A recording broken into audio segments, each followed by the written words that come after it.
Les objectifs de la journée aujourd'hui étaient de comprendre le numérique, de comprendre les compétences numériques et de savoir un peu, dans la place d'un coordonnateur à la formation, comment on peut amener des nouvelles compétences numériques, quelle approche on va utiliser pour amener cette compétence numérique-là, que ce soit une approche classique, donc une formation en classe, ou une approche un peu plus innovante, comme par exemple des communautés de pratique. Et à la fin de la journée, on a découvert aussi les stratégies de partage des connaissances. Donc, qu'est-ce que le numérique?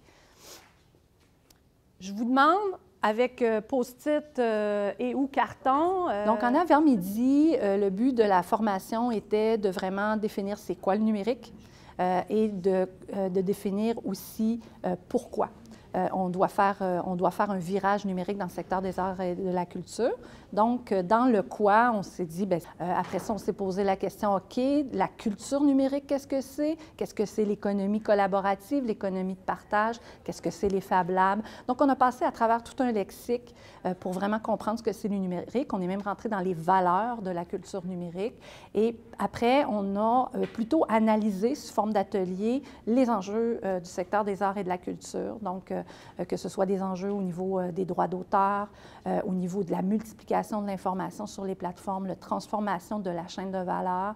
Donc, on s'est posé collectivement la question sur les transformations importantes qu'il y a dans le secteur des arts et de la culture.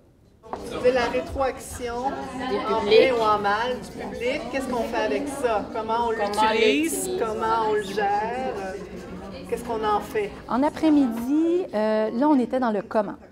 Donc, on avait appris le numérique, on avait compris un peu qu'est-ce que c'était, on avait compris qu'est-ce qu'une compétence numérique, soit de base ou sectorielle. Et là, on se dit, OK, comment? Donc, première question, si j'ai une compétence numérique particulière comme le droit d'auteur, bien, quelle est la meilleure approche? La deuxième question, c'était la stratégie de partage des savoirs ou des connaissances. Donc, comment on va s'assurer qu'on va partager ces connaissances-là pour ne pas reproduire les erreurs, aussi pour partager les connaissances pour que d'autres groupes de notre association ou de la collectivité artistique puissent recevoir ces contenus-là. Si on parle des artisans, par exemple, comment les outils numériques peuvent servir à un artisan dans la conception de ses œuvres? Donc, les participants, pour apprendre, bien, on a expérimenté nos propres techniques. Donc, on est vraiment allé par l'intelligence collective. On a même demandé aux gens d'aller dans le prototypage. On est bien allé dans certaines techniques de créativité pour pouvoir sortir des projets. Donc, on est parti de 5 thématiques et on a expérimenté des projets de formation et ensemble, collectivement, on a trouvé les approches et les stratégies de partage des savoirs.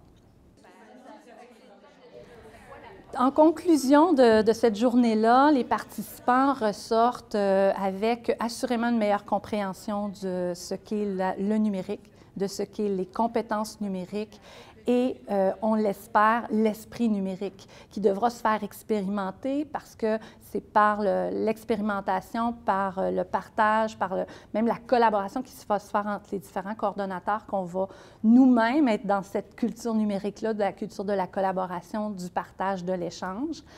Donc, je crois qu'il y a eu une impulsion. Il y a eu un éveil par rapport à cette culture numérique-là. Et évidemment, il y a eu tout un apprentissage sur la mécanique. Comment je vais faire concrètement? Je rentre au bureau demain matin, j'ai un projet de formation à faire. Bien, donc, c'est quoi mes étapes? C'est par quoi que je commence? Donc, c'est un peu c'est ce qu'on a vu aujourd'hui. Merci beaucoup.